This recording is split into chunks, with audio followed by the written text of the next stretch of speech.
Good evening, everyone, and welcome to the Balie. It's so great to see so many of you here live with us in the audience. Thank you so much for coming, and also a very warm welcome to the people who are watching from home through the live stream. My name is Sophie Rutefrans. I'm one of the managing editors of the Balie, and tonight I will be also your moderator. This conversation has been in the making for, I think, over 2 years now, 3 years. We had some COVID passing through, but we're here and we're very happy that we're here. And tonight we're going to talk about how to commemorate. And we do that, of course, in collaboration with Theater naar de Dam, which you will hear more about in a minute, because they are going to tell something themselves. But I want to tell you that we're going to take this conversation also a little bit further than just remembering, because we're going to talk about perpetrators, about victims, about who we should remember. Is this division useful to make between victims and perpetrators, or is it sometimes not? We are very happy that Susan Neiman is here, writer of The Left is Not Woke, and also about what we can learn from the Germans. Please give her a very warm welcome.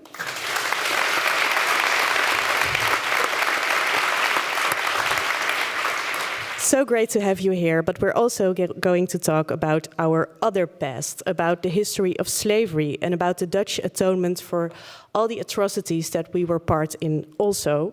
And what does the way in which we remember mean for the racism that is still here today? And someone who knows about that and has written about it extensively is, of course, Gloria Wekker. Please give her also a very warm welcome.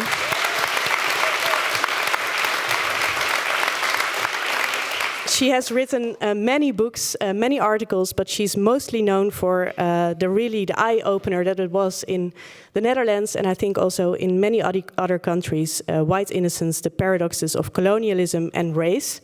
Welcome. So happy that you are both here tonight, and we will speak about everything further on. But I will now give the floor to Jair Stranders, one of the founders of Theater naar de Dam.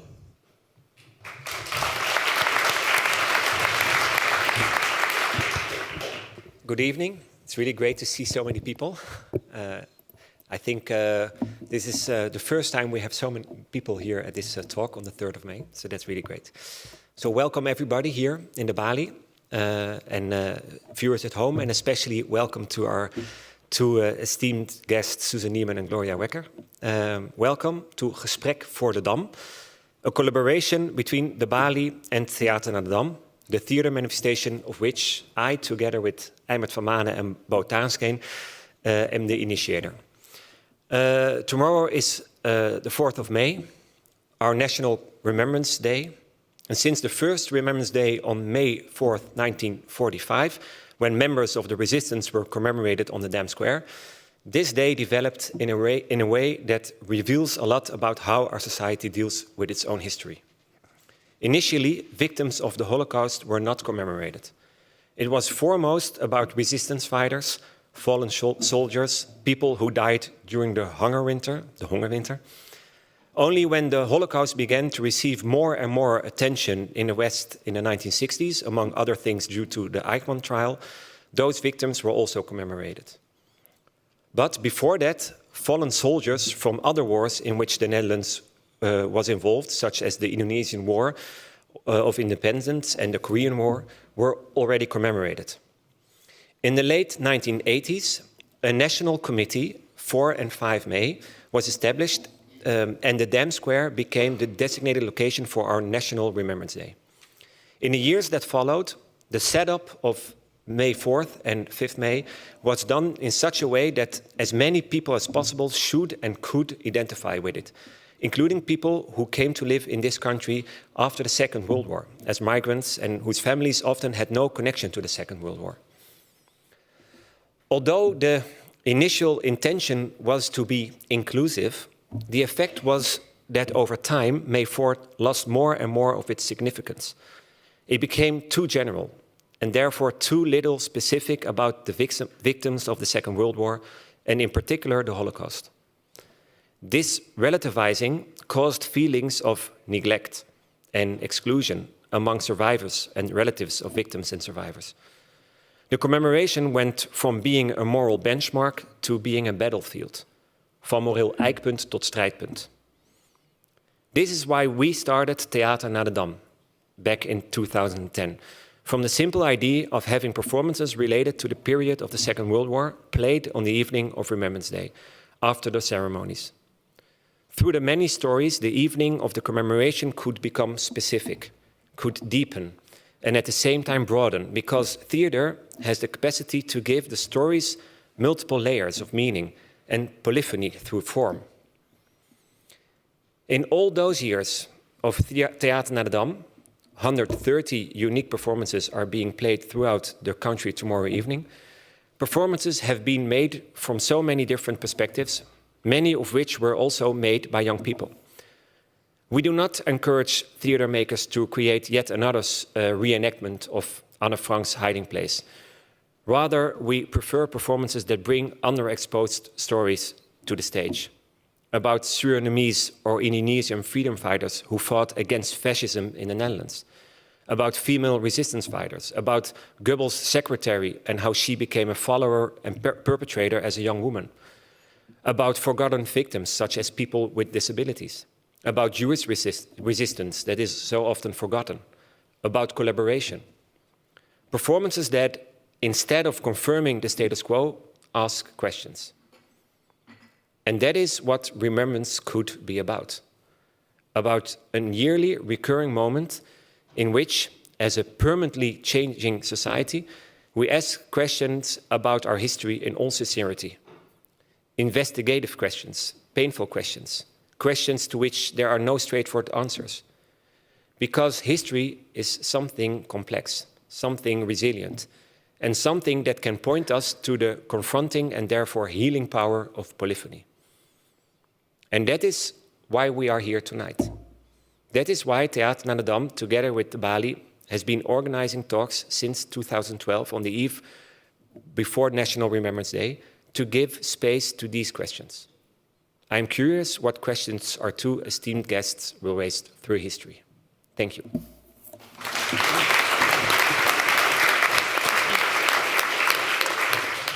Well, that's a big assignment from Yair, but we will try our best, of course.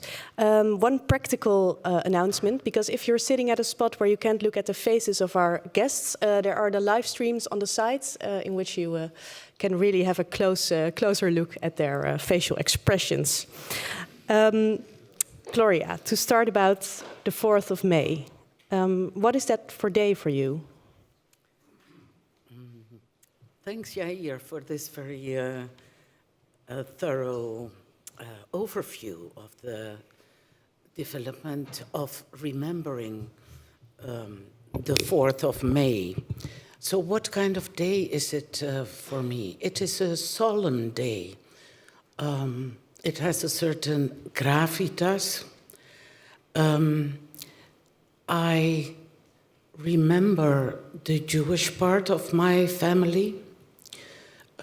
My great-uncle, who was a doctor in Amsterdam South, was deported to Auschwitz.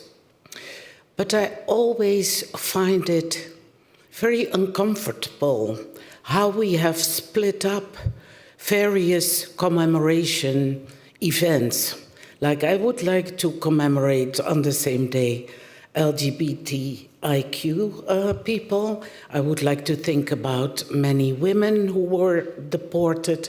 I would like to think about what happened in the colonies, but we have a specificity to commemoration events that splits off people, that doesn't really bring them together or give us the opportunity to step in each other's shoes. So there is a particularity about what is being remembered that I would like to overcome, that we would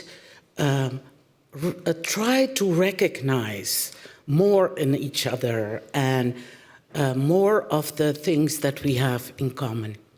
Susan, you have done elaborate research to commemorations and national memorial days. In learning of the Germans, of course, do you recognize this struggle?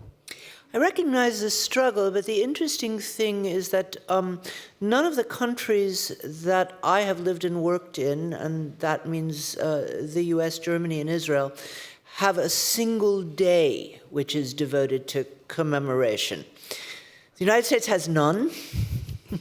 That's easy. We have 2 national holidays, but they have absolutely nothing to do with commemorating our sins, although in the past few years, some people on the left have argued that we should turn Columbus Day, which is a celebration of the so-called discovery of the continent, that should actually be wiped off. So that's not really commemorated, but Thanksgiving, which is a national holiday that most people in America love, is a myth about how the Pilgrims came on the Mayflower in 1620, and the nice Native Americans, namely Squanto, helped them to survive, and they taught, this is the thing you learn in school, taught them how to fertilize corn by putting dead fish in the places where you plant their corn, and therefore the Pilgrims survived, and they all sat and had a nice harvest feast. It's not true. So there are people who think something else should be, and I've proposed that it be made a day to celebrate immigration, but I haven't, that hasn't picked up a lot of steam. Not yet, not yet. Not yet. And Israel has one day which sounds a bit like what you do in the Netherlands, which is there's the day that commemorates the Holocaust, and everyone stands still and silent for 2 minutes. People get out of their cars on the highway. But that also gets instrumentalized. So Germany has not one, but many days of commemoration, and none of them are unproblematic or unfraught. But maybe that's all I'll say for now. I think with Germany, we mostly think of May 8th.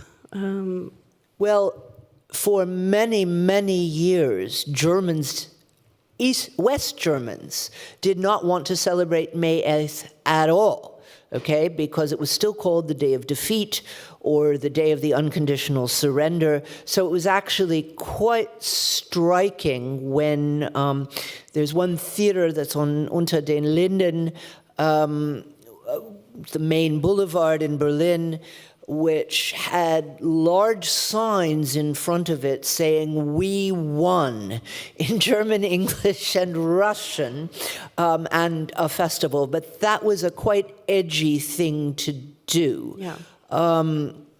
It's complicated. Very complicated. Everything in Germany is complicated. Yeah.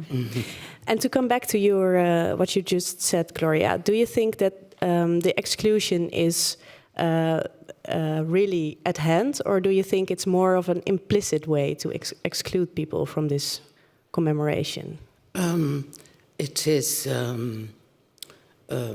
very implicit, but this is the end result. This is the dominant way of thinking, that it is one aspect of very complex identities that all of us have that is being called upon. And so as a proponent of intersectional thought, which is actually a way of thinking that is about identity, but it is much wider. It is a way of thinking that interrogates structurally how a society is put together, what kind of power balances are playing out. It is also a political point of view. It also includes the personal, but it is in traditional thought, as we have it, circulating in and around us, it is that there is a focus on one particular group, and that we should, at that moment, kind of erase all the different people who were the targets in the Second World War. Who also suffered. Yeah.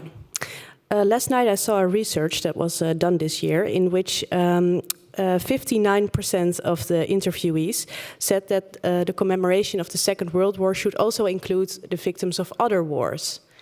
What do you think of that? Well, I was just triggered by what Jair said, that there was such a proliferation in the course of time of who all should be included, that then there was a complaint about the lack of specificity. So I do think that we should be as inclusive as possible within our commemorations, but I don't exactly see why we cannot commemorate other wars, but we should explain what it is that we are doing when we are commemorating. And I'm very much in agreement with Susan that commemorations and monuments are not so much about the past as they are stressing values that we have in the present and that we want to hold on to. So I think one of those values should be that we want to have a society, form a society with each other in which people have equal chances to be commemorated and to be taken seriously in their humanity. We're going to see if we actually have any points of disagreement in this evening, because I'm not sure that we do. Don't worry, we do. Okay. But I was struck by something that I read in White Innocence about the ways in which in Holland the commemoration of the Second World War has been used to gloss over colonialism, and I think it's really striking that if you think about European history outside of Germany, Germany is a special case. Germany should keep in some form, but we can talk about why the forms that they're currently using are extremely problematic. In some form, Germany should commemorate its national crimes, and I think it also should be acknowledged that Germany is the first country in the world to make its national crimes the center of its national narrative. Nobody likes doing that, okay? We like remembering our heroic parts. If we can't remember our heroic parts, we like to remember the times that we were victimized. But to actually say, no, actually, this historical crime is part of our national narrative, that should be done. But I'm struck by the ways in which other European countries emphasize the war and the occupation and the ways in which people died, and some people, the Brits in particular, did make a major contribution to winning the war. And the fact that decolonialization happened so quickly after the war, not accidentally at all, it was much easier to brush under the carpet and to say, to take this role. We were victims of the Nazis, rather than looking at what was actually going on in colonialism. So commemoration can very easily be instrumentalized. Mm-hmm. I agree with that. And you wrote it. I put it slightly differently, but I was struck that you still agree. Yeah. What I'm doing in that book is I wrote an ethnography of Dutch self-representation, how we like to think about ourselves. And then there are a number of paradoxes that we do not see as paradoxes at all. They are totally contradictory, but we hold both of them up. So one of those paradoxes is, with regard to the Second World War, we were the victims of the Germans. Well, at the same time, we were perpetrators of extreme violence in Indonesia. So all the time you hear about that first part, about being the victims, and the second part, for the longest time, came up, it flared up, one kind of scandal or another, and then it died down again. We were absolutely refusing to make that central to the narrative we tell about ourselves. Now, since maybe about 15 years, there is some scratching of the surface on this being perpetrators. And there's a lot more to be said about also this self-image that we had for the longest time, that all of us were in the resistance. We all were against the Germans. Of course. Meanwhile, at the So same were the French, by the way. Meanwhile, of all European countries, except for Poland, I believe, most Jews were abducted from the Netherlands. So there is a very fraught reality that we have beautified and combed into this integral reality where we were victims. And it is only very recently that a more complete picture is coming to the fore. And I must say that it is Black people who have propagated this other narrative that is much older. It precedes the Second World War, in which the Netherlands was a formidable imperial nation which owned all kinds of territories in the world, really huge, with, again, the paradox that we didn't learn anything about that in school. And that pretty much is still the case, that in education from the lowest levels in primary school, we don't learn anything about that. So it is full of contradictions, our self-representation. And I think one of the ways to get out of this is taking our cue from Germany that it should be a mandatory part of education at all levels. Now, when you're in the university, if you're lucky, you can get one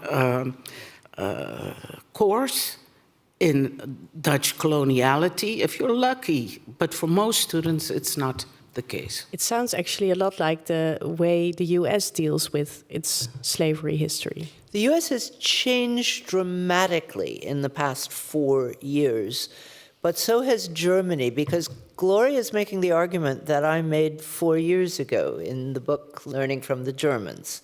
And I can't make that argument anymore.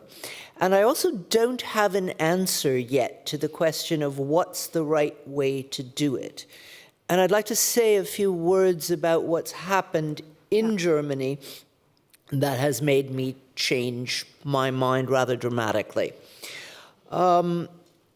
Starting in 2019, or even a bit in 2018, when we first had a radical right party get enough votes, thanks to the large immigration that we had in 2015, the other German parties got quite scared and decided they had to do something and were worried about a rise of neo-Nazis. It was after the Wir schaffen das moment. Correct, correct.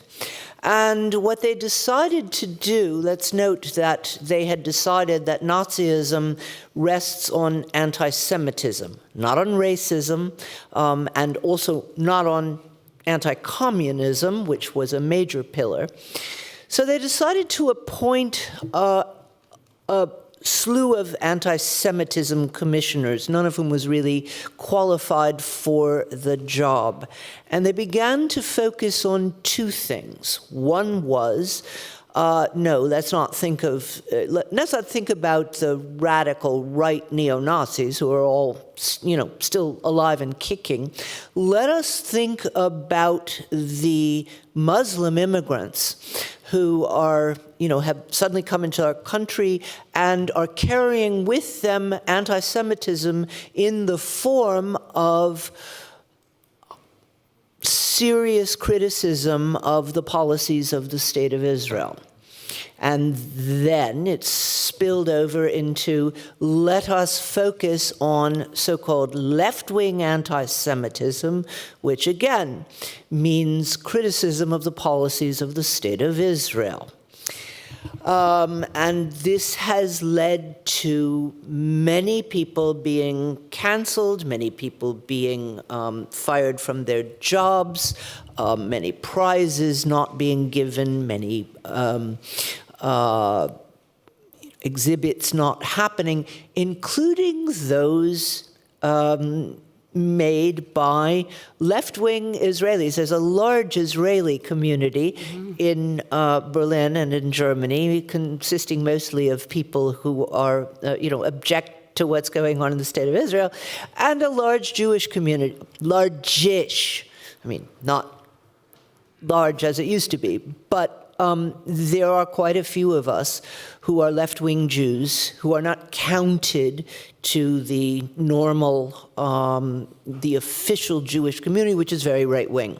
Okay, so some of us got together along with some other organizations, not Jewish people, but cultural organizations, who said, we are not going to be part of canceling invitations to people who have, uttered tossed off a tweet criticizing the state of Israel, which was happening, okay? And I thought that I could play a useful role in that struggle because, after all, the place is not full of Jewish intellectuals. So I thought, all I have to do is get up and say, excuse me, I'm a universalist. There are many universalist Jews who are deeply opposed to the occupation of Palestine and who consider it to be a major human rights violation. Now go ahead and call me anti-Semitic. Well, they did. Really? Oh, yeah. I mean, in major media and, a lot of stuff happened. Okay? How did it make you feel? Well, in the beginning, I mean, a part of me could laugh it off and say, you're kidding. In the beginning, I was very alone, and it was quite nasty. In the meantime, I have friends and comrades, and it's much easier. The other interesting thing, and this is, I think, relevant to a larger struggle. The conservative Jewish community, and of course then many of the Germans in the country running media and cultural institutions, well, she's not really Jewish, and she's certainly not really a German Jew, although I've had German citizenship ever since Donald Trump became president of the United States.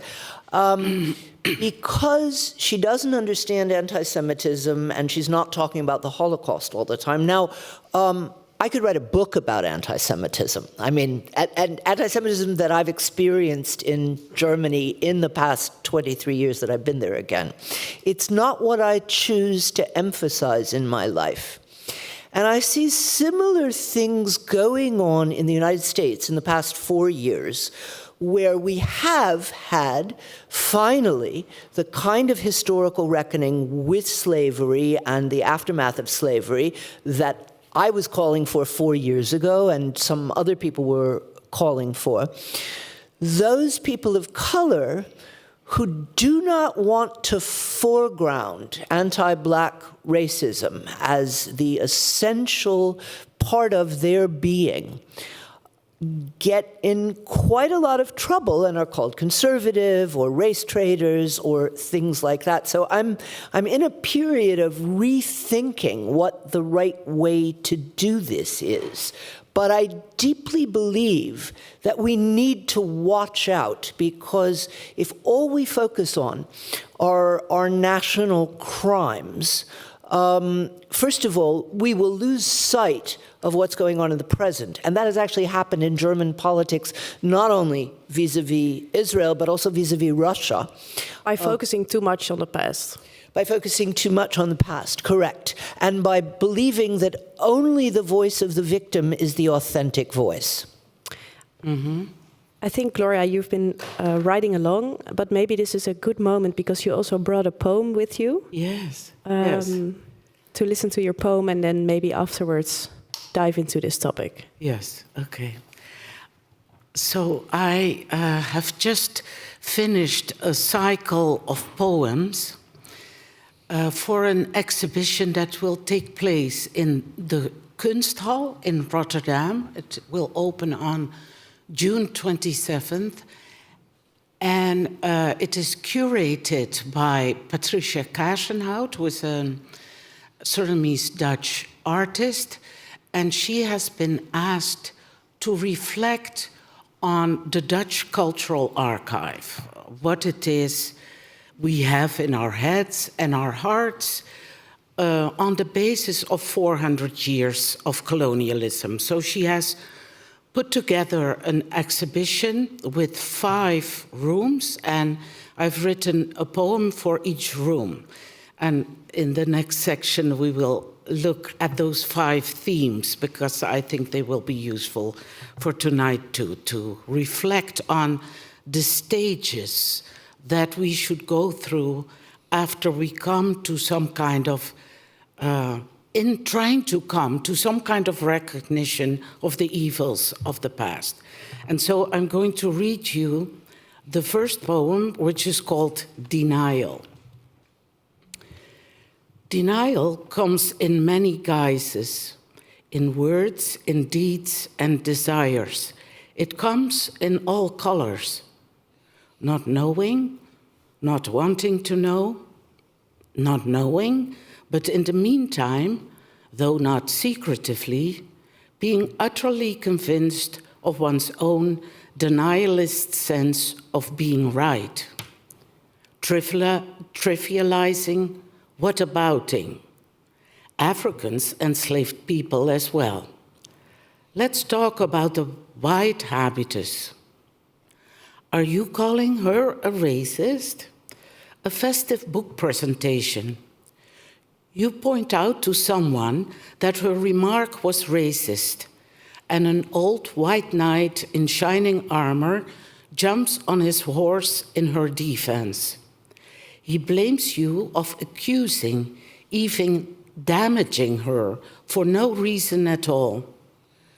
Pavlovian solidarity based on race, gender, and a heterosexual order.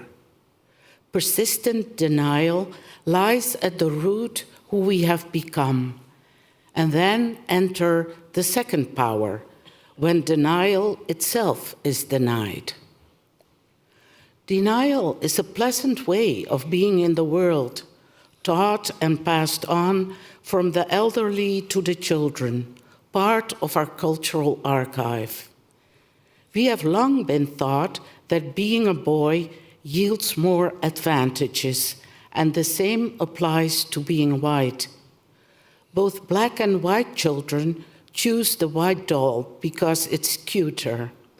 Black teenagers draw pictures of themselves with blonde hair and blue eyes. Denial means not having to live with the consciousness of the injustice and violence that for centuries has been willfully inflicted on others of color, on the other or this side of the world. So long ago and so far away, the mother of all denials. Denial is a tenacious pathology. Its advantages disproportionately allotted to white, its disadvantages to black, whether these concern work, education, or the benefit of the doubt. An illness that destroys some of us and makes others thrive as a matter of course, but one that in the end will undermine everyone's humanity. The colonial wound marks us all. The king of white innocence in this country is the fourfold, longest-serving minister, a jovial type, inseparable from apple and bicycle, unaware of any wrongdoings, as he has had no active memory of anything whatsoever. His utterances, a heartless litany of denial, time and again remorseful about his recurrent misconceptions. We are just standing there in denial, looking on while the arsonist sets fire to peat, turf, and gas.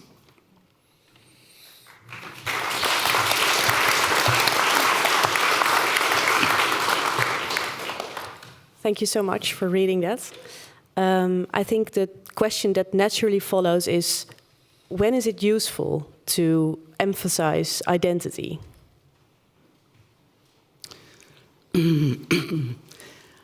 I tend to think that it is the place we start from. We start in particularity.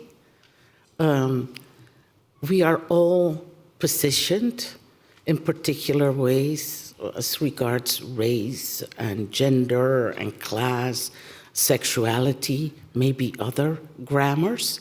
That is where we start from, but it certainly isn't where we should stay. I think particularity should be connecting and opening itself to viewing others as also being in particular positions, but we can overcome those particular positionings by being universal. I truly believe in universalism. I do too, but I would like to question the word identity, because part of the problem with woke, you mentioned 4 dimensions of identity and said perhaps there are others. Yeah. I think we all have about 15. And I don't think we start with either race or gender. I think we start, all of us, with a primary identity as child. And it doesn't matter where one's born or what color one's born is. Our first identity is, I am this helpless, tiny person who has to do what other people tell me to do, okay? And that's a very deep identity for quite a long time. But if I can interject right here at this moment.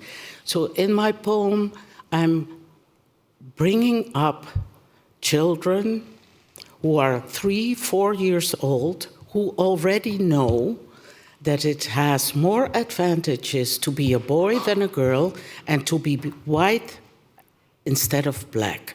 So we like to think of childhood as an innocent period, but at least here in the Netherlands, and I also think pretty much in other nations, in the US, in Germany, wherever, it comes pretty quickly that race and gender make themselves felt. Yeah, I agree. And there have been all of these studies done, I mean, in the 50s already in the United States, played a role in Brown versus Board of Education, that black children chose white dolls rather than black dolls. Sure, no question about that. All I'm saying is that we have a number of identities that play a different role in our lives at different times, okay? For people who have children at a certain point, their main identity is, I'm a parent and I'm overwhelmed, usually, okay? You know, some people identify more than other people with their professions. Some people identify more than other people with their politics. Some people identify with particular kinds of music. I don't really understand it, but there are billions of people in the world who identify with their favorite sports team. I don't get it. But there are people who are absolutely, if you told them, you know, try and be who you are without your loyalty to, you know, whatever it is, they would say, no, I wouldn't be who I am. What I'm rejecting is the reduction of all these very complicated forms of identity that I thought intersectionality was meant to point out, to basically 2, and they're the 2 over which we have the least control. They're the 2 with which we have the least agency. And in a sense, what we're saying is, I am essentially defined by the worst kinds of trauma that can happen to me. And I would like to move away from that. I do not agree with that characterization of intersectionality. As I said before, indeed there are at least 4, but I agree, probably many more grammars that influence us.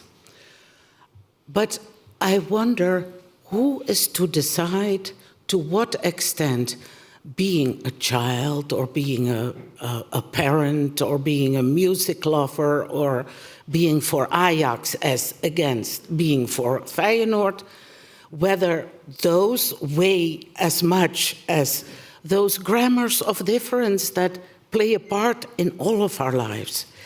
And I think that what intersectionality has done, which is a movement of thought that has originated with women of color, first in many parts of the world, but importantly in the United States, it has pointed out how, on the personal level, it makes a difference whether you're a man or a woman, whether you're white or of color.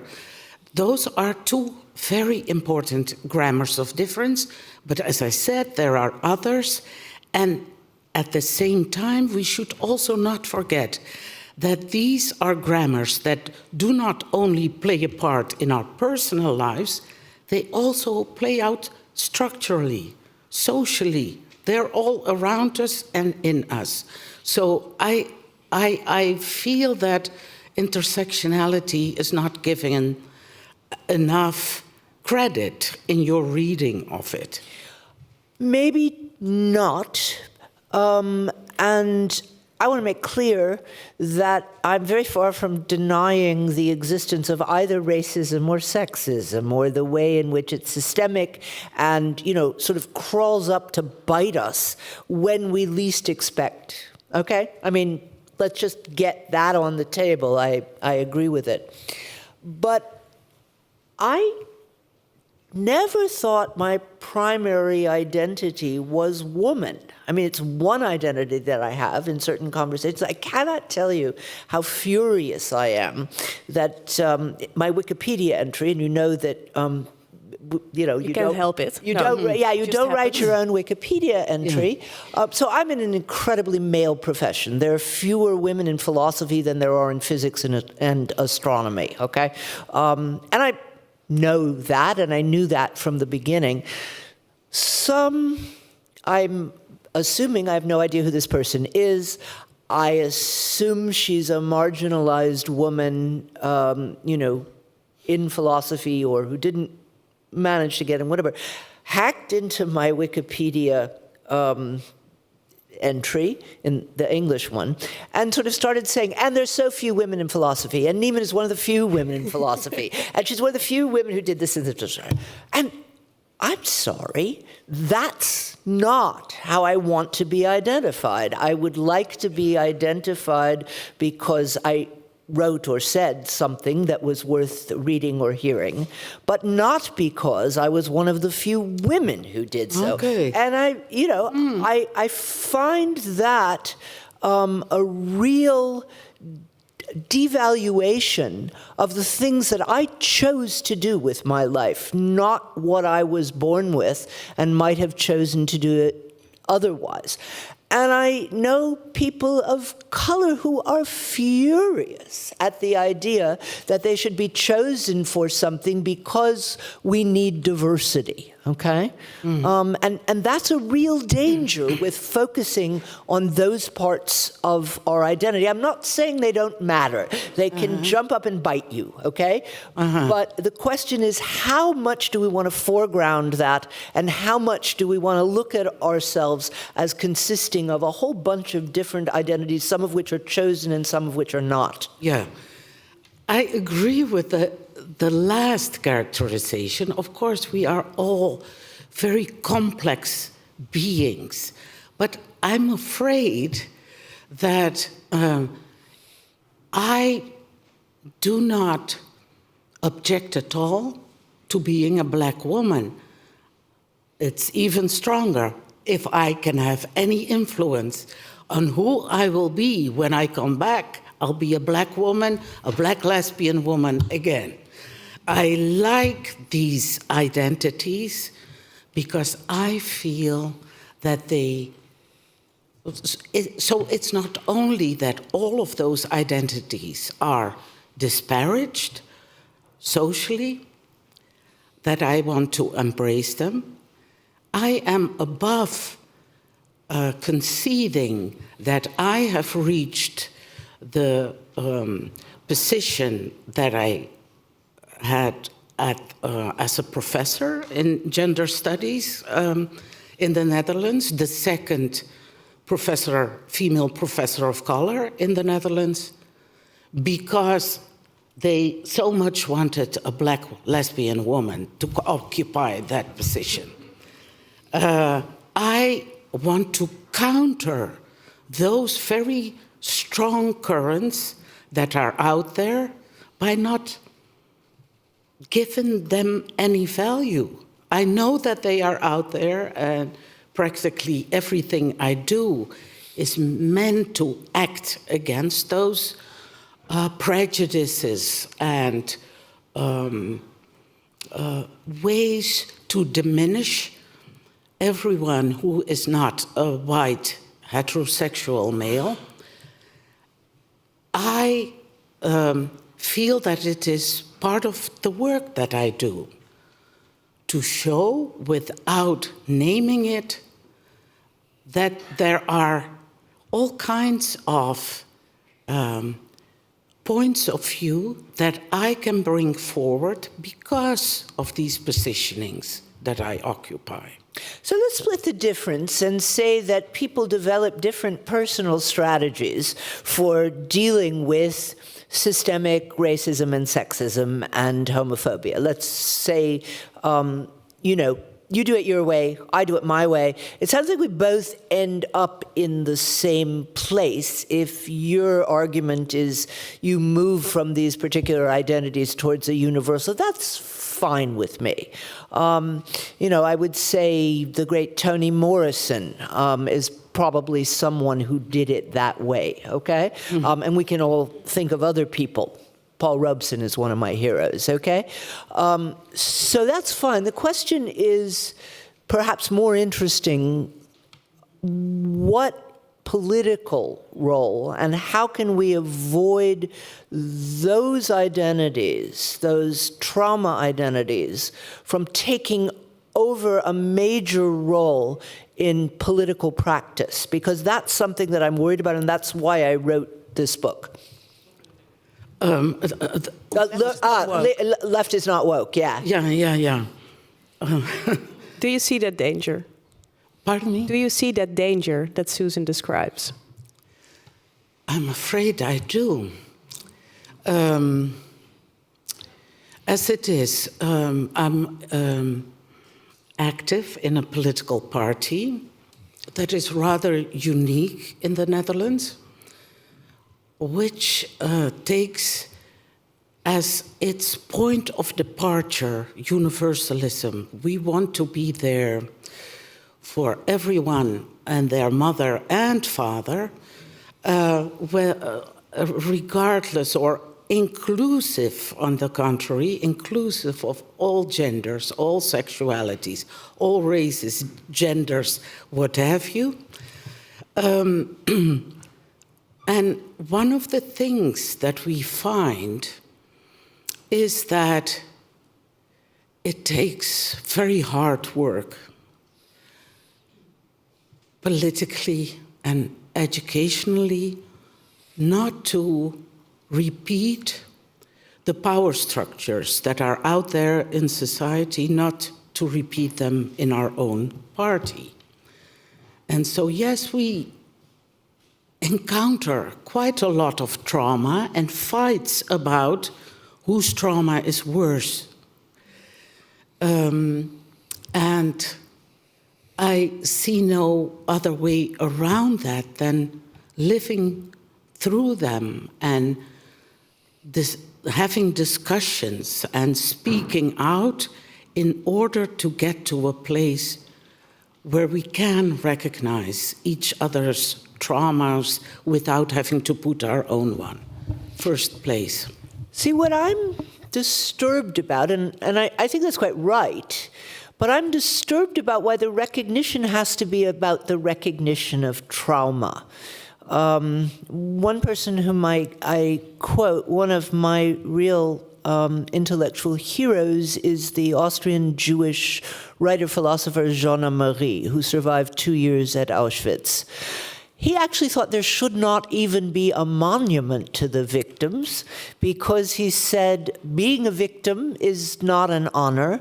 He wrote incredibly poignantly about the ways in which surviving Auschwitz did not make you better, okay? I think I wouldn't go as far as he did to say there shouldn't be any monuments at all, but I've been thinking the last couple of days about the difference between left-wing movements of the last century and the place we are now. I'm not the only person who has said we need new songs. People in the civil rights movement said the songs were the glue that held the movement together, and certainly there were marvelous international songs, the sort of first 30, 40 years of the socialist movements of the 20th century. They weren't about trauma. So I actually went up and looked up the entire verses of Solidarity Forever, okay? It's we who plowed the prairies, built the cities where they trade. Without our brain and muscle, not a single wheel can turn. It's not poor us, we're being exploited. It's talking about our power. You get this in the civil rights movement, like a tree standing in the water, we shall not be moved. It's not songs about trauma, and it's not an attitude about trauma. It's an attitude about overcoming it. And that's something that is missing in today's woke discourse, and I think we're deeply in need of it.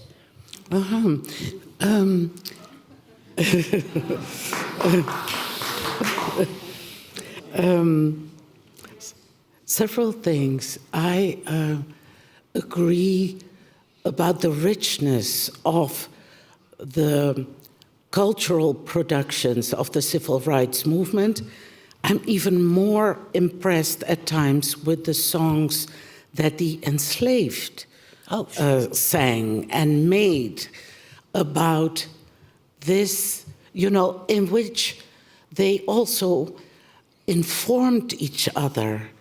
They gave each other information about which way to walk in order to escape on the Underground Railroad, how you survived this life that they were living, and their invocation of God who would watch over them at all times. That can really move me to tears, those cultural songs. I don't know of any songs that have been produced by any woke movement. They're missing. I mean, it's absolutely true that we do not have, and songs that people can sing together. We haven't had those for many years, and it's a problem. I would like to hear some songs, but thinking about stressing, this is what we have done, this is what we have accomplished, I would like that a lot too. That is within the context of class, right? We build the cities, we build whatever. I would now like to hear songs that integrate more parts than class only. So I would like those songs of whatever that woke movement is to be more inclusive. But I also deeply question the notion itself of a woke movement. I am being invited as a way to entice me to contribute to a volume of essays, to contribute to that volume by telling me you are one of the international leaders of the woke movement. I have no idea what they mean by it. I feel that it is a straw man that is being blown up in order for dominant thought to to keep its power. It is built up like it is all over the place, this woke thing. I do not recognize it. I wish you were right, okay? And 4 years ago, I liked the word woke. I thought it expressed, being awake to injustice in a way that I thought was correct, being anti-racist, being all of that stuff. And when I wrote this book, I had a couple of friends who said, Susan, I agree with your arguments, but please don't use the word woke. Think of another title, okay? You're going to be giving aid and comfort to the right. And I did think about it. First of all, I figured out some ways, I think, not to give aid and comfort to the right. One of them was saying that I'm a socialist on the very first page, which I don't think Rishi Sunak or Ron DeSantis is going to pick up on. Another was refusing to go on certain kinds of podcasts or shows where I knew that my criticisms would be instrumentalized. But even more important than that, woke picks out something that I have recognized in many, many spaces that I have been in. It's indeed a foregrounding of tribalism rather than universalism. It's a focus on power struggles rather than justice. And it's a deep skepticism about how progress works, okay? And I'll give you an example that plays a big role in the US discussion. It was a piece of moral progress when people started taking down the statues of Confederate generals or the generic Johnny Rebs that represent, people particularly in the South, where every little town has a square with a statue of Johnny Reb. He was just defending his homeland and states' rights. And nobody asked states' rights to do what? States' rights to own other people? No thanks. This is not something that we should celebrate in any form. But there are people, woke people. So, okay, there are the Ron DeSantises who don't want to take, or the Donald Trumps, who don't want to take anything down. They're the followers of Donald Trump who were carrying Confederate flags into the Congress on January 6th during the insurrection. They know that they're against any form of anti-racist activity. Mm-hmm. But there are people who are arguing that statues and memorials to Abraham Lincoln should be taken down because they have, and it's true by our lights, he said some things that are racist. He did evolve, okay? But even at the end, if we had him sitting at the table tonight, Abe, here's a few things we've learned in the last 150 years. But what's not being recognized, at least by a lot of woke activists that I run into, is that's progress. That's how we made progress. And we ought to celebrate the fact that we're further along in thinking about systemic racism than Abraham Lincoln was. And if we got anywhere, it was on the back of people like Abraham Lincoln who died for civil rights of African Americans. And this is an attitude, and I could give you lots of examples, which you don't see among the woke. So, are you saying that woke people do not recognize progress when they see it? I am saying that indeed, yes.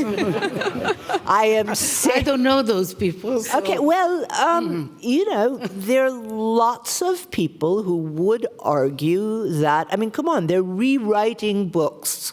You can't, there's discussion about you cannot print Huckleberry Finn because it uses obscene words for African Americans, okay? It's actually an extremely moving and interesting book, okay? It can't be taught in many places, or people are talking about rewriting it so that it works with contemporary mores. And they're talking about doing that with all kinds of books and theater and art.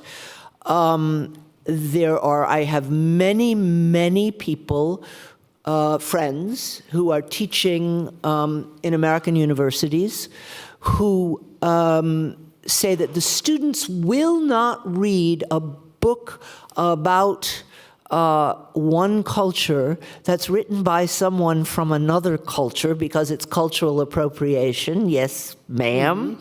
Will not read a book about a woman written by a man. Et cetera, et cetera, et cetera. And by the way, if you only think this is an American phenomena, I can tell you, but I won't, because I'm still trying to work with some of these people, that I have been told by heads of cultural institutions, major cultural institutions in Germany, and people in their 50s and 60s, because those are the gatekeepers still, it's not people in their 20s and 30s, we can't do that because we don't need any more white European men, okay? Again, I think diversity is a good, but I don't think it's the only good. And I think there's a lot of examples. Yeah. Thank you. Okay. Is this something you recognize, that this is happening and that it might stand in the way of progress? I am afraid of what is happening in the US, but more in respect to what is happening, equally with respect to what is happening of book bans by the right, that we cannot read Toni Morrison or we cannot read books on critical race theory. That scares me to death about how that kind of thinking will also make its way into the Netherlands. I think that is such a disservice that we are doing to ourselves, to our students, in not exposing them to different kinds of thought.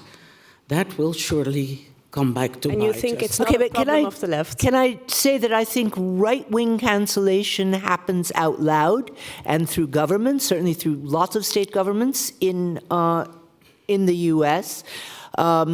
Left-wing cancellation happens behind the scenes. It happens in publishing companies. It happens in questions of what theater is produced and by whom, okay? So it is really not a ghost and not a fantasy and not an excuse for the right to attack any forms of progressive thought. It's happening, but it happens in different forms. Mm-hmm. If you talk to enough people, you can spend all night giving examples. I don't have that very clearly in my consciousness, this left-wing cancelling. I think it's almost time to go to the audience to see if there are people with questions or remarks. Do it in one sentence, please, and try to end it with a question mark. That would really be appreciated, as we are with so many tonight. But maybe until my colleague gets the microphone to go around. One last question for me is, I think you are both very left-wing, very anti-capitalism, I might say even. What do you think the left needs to be not so divided and to move forward? Maybe some last words on that. First of all, we need to get over these old-fashioned one-cause explanations that it is only class that is bothering us, or only sexism, or only racism. We need to look at them in conjunction with each other. We need to, this is the same thing that we are doing in real life, pinpointing one single super cause of all the evil that is afflicting us. We need to be more connecting these different grammars of difference that are out there. So once again, we actually wind up agreeing with each other, but from slightly different perspectives. I agree with you about class reductionism, which is why I'm not a Marxist. I'm a socialist, but I'm not a Marxist, okay? I don't think everything is about class. But the question is, why is the connection about the evils that we face and not about the goals that we're working towards. And that's what I'm missing on the left. I'm missing a sense of what a common set of ideals would be, rather than focusing on the evils that all of us need to overcome. And, let me say one more thing that I've said a few times, and I'll keep saying it as much as I can. We are not focused on the evil of international fascism, okay, which is growing all over the world, and people like to say, well, authoritarianism or anti-democratic. And, I've just got to say, I'm sorry, the Israeli government has ministers in it who call themselves fascist. Narendra Modi is a really interesting case because he's being supported by real fascist hit squads that also target dissident Indians outside of India who are very much in danger. But when he's attacked, he says, we were colonized. Don't come at me with your European human rights values. So he actually plays on post-colonial theory. Donald Trump is as much of a fascist and has as much of a chance of winning re-election as, just about everybody. We can name lots of other names. So it seems to me that if what the left needs to do is realize that apart from all of these particular evils, there's this one evil, and it's really there. And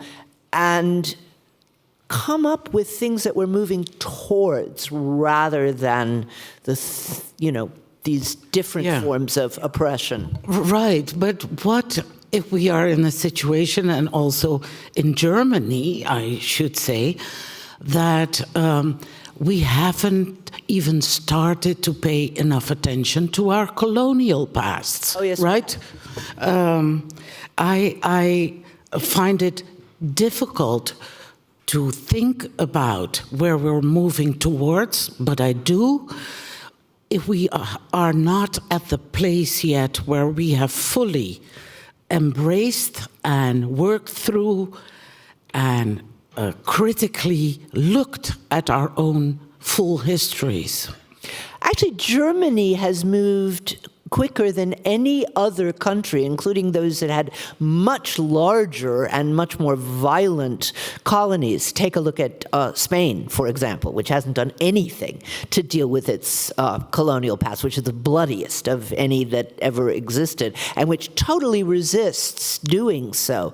Germany, because it had this practice of dealing with the Holocaust, when a few years ago, when people began to think about colonialism, Germany has moved very fast, and I really get rather annoyed, not at you, but there are certain Germans who will say, oh, we haven't done anything at all, we haven't dealt with colonialism. Neither has anybody else, but we've started.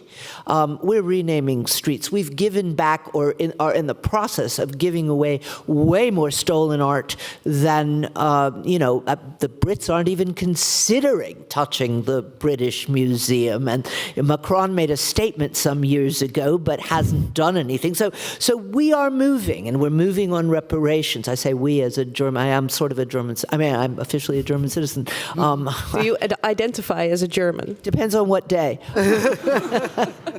I don't identify with. I have 3 citizenships. I don't identify fully with any of them, but that's okay. Yeah. It's moving. It's moving precisely because it had a history of this thing they call Vergangenheitsaufarbeitung. And I think it should go on. I think that, the work that's been done is good. I think we have to straighten out the reparations question with Namibia, which is not, as far as I understand the story, exactly the fault of the Germans, but part of disagreements within Namibian politics about who should get the reparations. So it's complicated. But I'm not sure that this is just because I have seen where the Germans go wrong with their focus on the past, I'm really not sure that should be the main focus in Germany right now. I'm glad that they finally realized they had colonies and that Afro-Germans have a harder time than white Germans. I'm glad that that's come under discussion. But do you think it troubles the look at the future? I worry about it, yeah. Okay, let's see if there is a question. Yeah, over there. The microphone will come to you in a moment. Wait a second, please. I think we all agree that the Germans dealt with their past very thoroughly, and that we're maybe a little bit late with our colonial past. But shouldn't we learn from the Germans that we shouldn't do it that we should do it on a more relaxed way and a not so masochistic way as the Germans did, because when you talk about in that way, in a masochistic way, and talk about guilt that much, that only gives nurture to right extremism. So is that not a lesson for Germany? Thanks, I agree. And John has lived in Germany and knows a lot about German literature, so this is not just a theoretical statement or question. Yes. Well, in the book White Innocence, I kind of avoided talking about guilt and shame. But recently, also in the cycle of poems I wrote, I'm starting to think about that. Because even though I didn't write about guilt, I was accused of wanting to put a feeling of guilt on white Dutch people, which I didn't want at the time. But as I have come to think about it since then, I do think that there is a stage that one has to go through after those atrocities of 400 years evil, the installation of superiority and inferiority, that it is good that those stories come to the fore and that people may have a sense of guilt about it now, is nothing something that I think we should shun, I should say. I think it's a necessary stage that we have to go through in order to get to this better place. I think guilt, and I agree there with Susan, is on the inside, whereas shame is looking at yourself through the eyes of another, that both of them are necessary stages in getting to a process of healing, of reconciling with each other. Is some of this recognition useful and important? Yeah, absolutely. I mean, when I think about my own problems with Germany right now, which is to look at every single Jew as a victim, and increasingly every single person of color as a victim and nothing else, and it drives me nuts. I sometimes tell myself, yeah, but would it be better if we were back in the 50s or even the 60s where the Germans thought of themselves as the main victims of the war? No, it wouldn't be. Mm-hmm. So there's, there is a process. I agree with you. But I think that we need to look at the process extremely carefully. And, once again, I see this going on in the U.S. where people of color are being reduced to somehow they were related to slavery, and the thing that I've tried for a long time to get people to stop using the word Jim Crow, because I think it is terrible. Bell Hooks called it the age of apartheid. That was better. Brian Stevenson called it the age of racial terror. That's also better, but I'm making no headway there. So maybe I'll just give up and say Jim Crow too. But looking at every single person of color as fundamentally our victim is a problem. Mm-hmm. Mm-hmm. As before, what Toni Morrison writes about, for the longest time in the US, it used to be the case that as a civilized person, you should pretend that you do not notice color. It was like not talking with the hunchback about his hump. And that also used to be the case in the Netherlands for the longest time. So we are going through different stages in that development.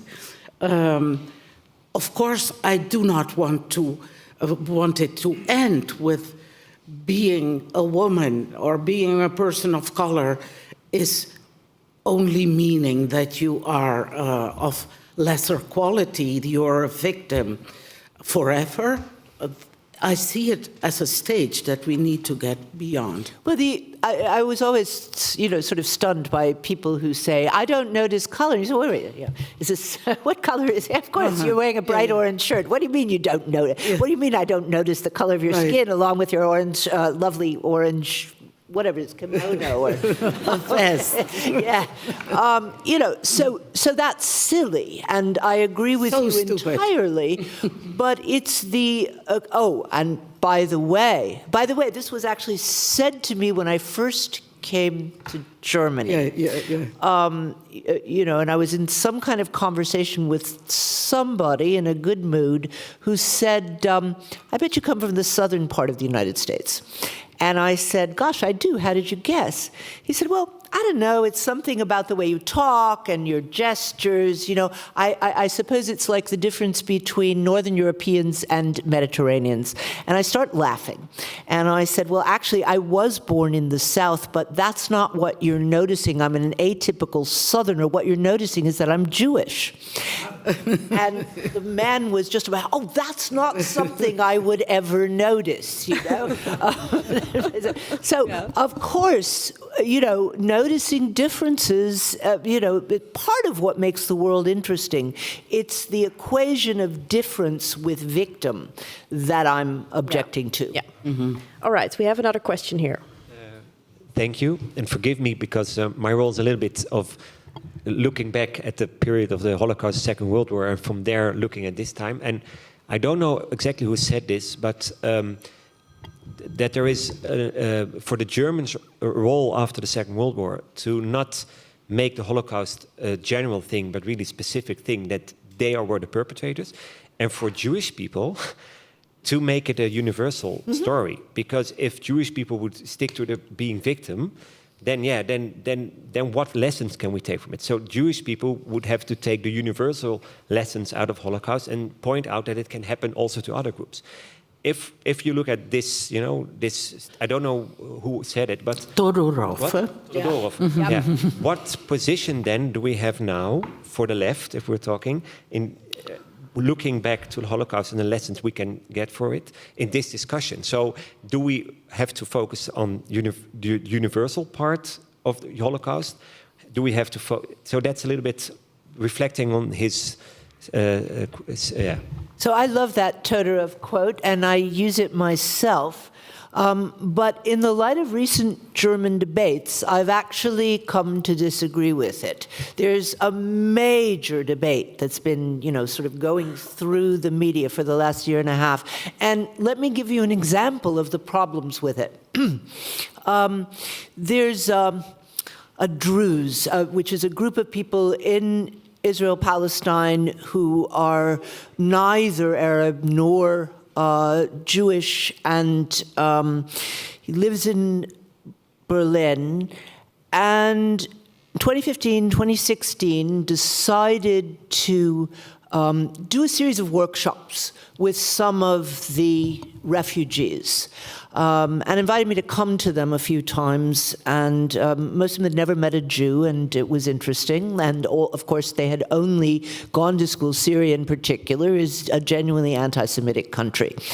And the way he was doing the work, because there's no question but that it's a problem in people from certain Arab countries that all they have heard about Jews are, they're the aggressors and so on and so on. He began to talk about their own experiences under a dictatorship.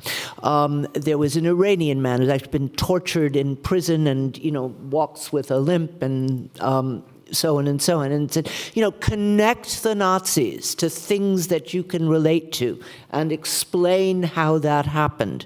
Well, that kind of programming got shut down by the German ideology, which says, no, the Holocaust was a singular experience. Nothing was ever worse than that. It can't be compared to anything, and comparing it is relativizing the Holocaust, and you're not allowed to do that. Oh my God, so that is a kind of Olympics of oppression, eh? Who did the worst thing in the world? That's right.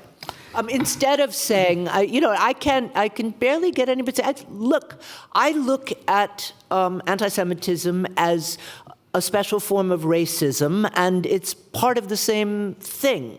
The Germans would like to take the word race out of the German Constitution because they think it's a Nazi word, and they somehow think that you would end racism if you said we don't discriminate according to race, gender, et cetera, et cetera, et cetera. Meanwhile, what do you do with secular Jews who aren't religious, but are, as somebody could tell from the way I talk and wave my hands around, there is a Jewish people, and there are sets of Jewish attitudes and habits and all of that. No, it's very ideological, it's very one-dimensional, and if the Germans don't open that up, since there are way more people of color, particularly if you include the Muslim population, there are way more people of color than there are Jews in the country, and this is, by the way, true across the world. If we don't connect the fight against anti-Semitism with the fight against racism, we're sunk. I mean, I think it's the right thing to do as a matter of principle, but as a pragmatic matter, we're in trouble. Mm-hmm. Sounds intersectional, actually. Yeah. Is there someone else who has a question or a remark? Yeah, a lot of people. We can do a few more, I think. Hi. Sorry, mine probably is more a remark than a question, but I have the feeling that the risk in the commemoration is more the political instrumentalization that political parties do during commemorations, which for me is what endangers more democracy in these cases. I come from Italy, and Italy is a country where there is a lot of revisionism now. And it's because now they are stressing the fact that our Liberation Day, which is the 25th of April, has been celebrated only as a resistance which was communist. And it's completely untrue. Resistance was all colors, but the main narrative was communist for a long time. And that is being used by revisionism to focus on the fact that we don't have to celebrate that anymore. That is a divisive celebration. And I see these dangers also in other countries. Argentina is the same. So I think we should stress more the universalism of it and bring back to the commemoration the complexity of history. Mm-hmm. Thank you. Sorry. I think we all agree. No, it's a really good remark.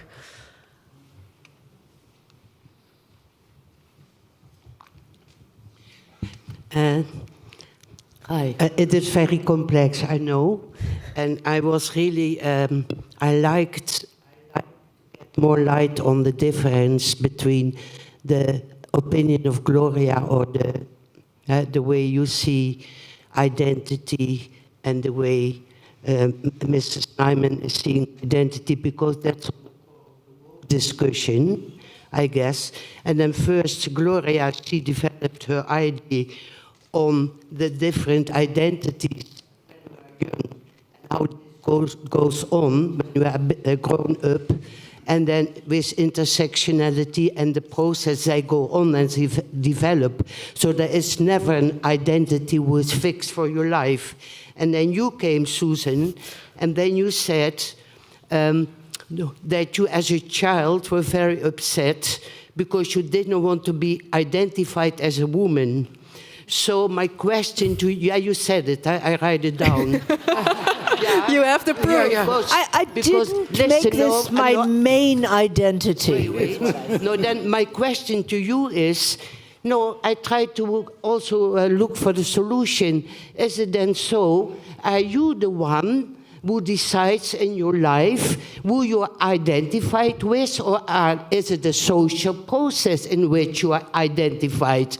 And does that mean maybe that you are really kind of a rationalist who thinks that you can divide your life as a woman with a body and things through a body and the rational... I think the question is clear. There are some identities that you can choose and that you're stuck with.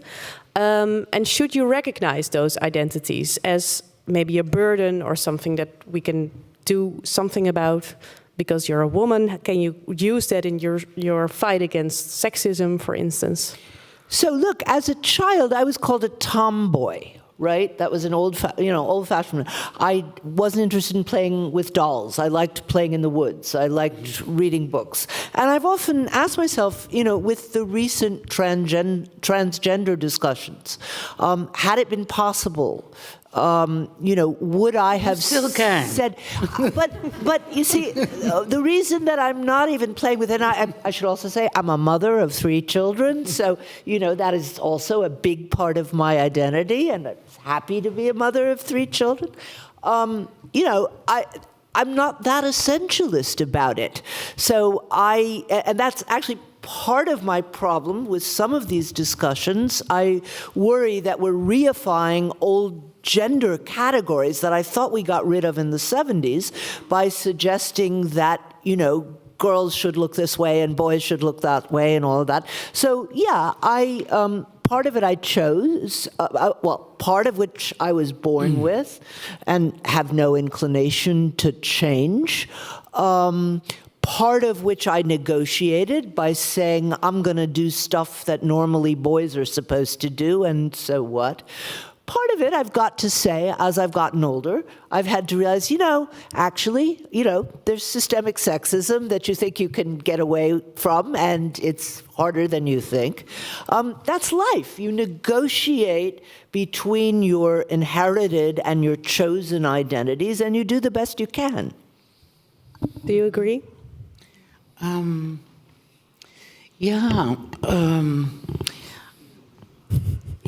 But I also do want to really, really take the societal approval or disapproval or of particular combinations of being very seriously.